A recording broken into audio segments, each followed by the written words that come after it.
Okay, the timer has just gone off. 15 minutes are up.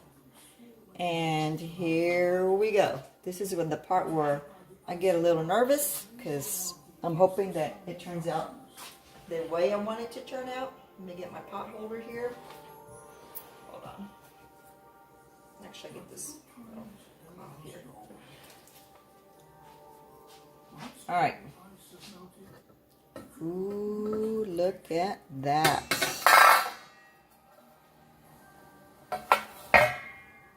And stir it up a little bit. Yes, look at that. It turned out perfect. I'm happy.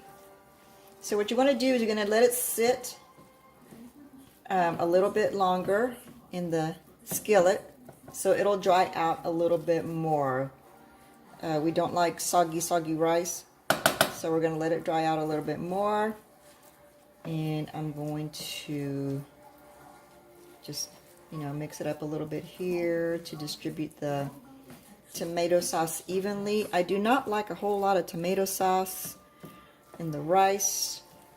Just sometimes when I go to restaurants and they just overload it with tomato sauce, that's just not the way I like it. So I'm going to get a spoon over here and taste it.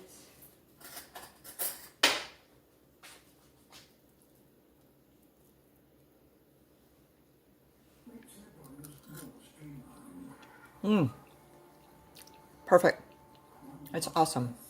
Okay, so like I said, let it sit for a little bit. Let it cool off. And it is done. So it took, what, 30 minutes at the most to get it all cooked. It's an easy recipe to follow.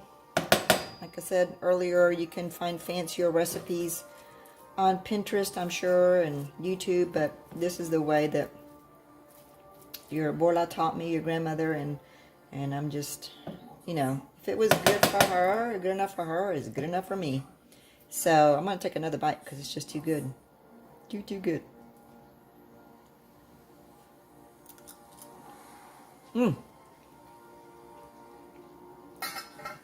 Okay, that's it. I'm glad I decided to do this. I don't know why I didn't think of doing this before, but now you know how to make rice, Lainey. All right, bye.